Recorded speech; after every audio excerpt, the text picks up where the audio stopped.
styles are, I guess in a word, it's hectic. It's involves a lot of traveling, but whether it's Japan, Russia, the US, Australia. There's a few places in the world that feel really like home to me. I mean, the places that I feel really comfortable in, let's say in Tokyo, one of them is to visit a shop, a particular shop, which is called Tokyu Hands. There's a few restaurants in Tokyo, one in particular I love, which is called Tora Mogura.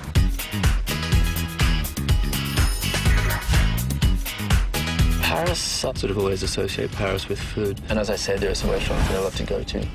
Chez Georges, for example, and maybe 21, or Chez Omar.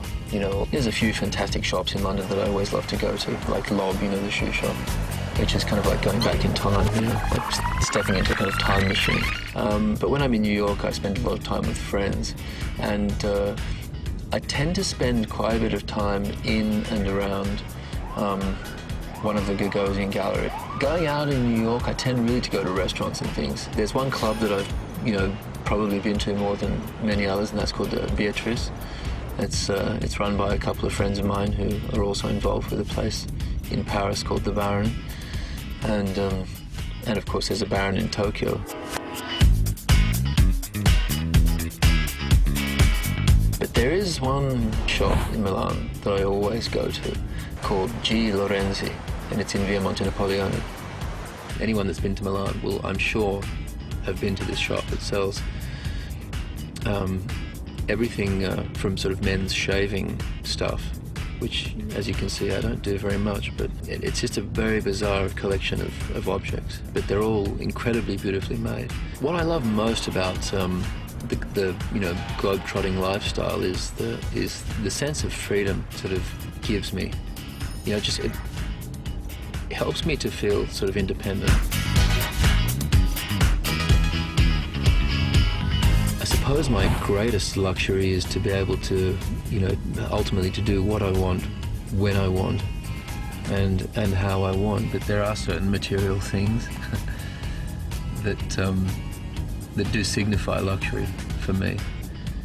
As well as, things like being able to travel and being able to stay in the places that I like to stay at when I'm abroad, and being able to eat well, and being able to drink things that I love to consume, and being able to drink certain things like Dom Perignon, for example, when I feel like it. Yeah, I think in a way we have arrived at a time when luxury and design are somehow more democratic, or at least more accessible for people.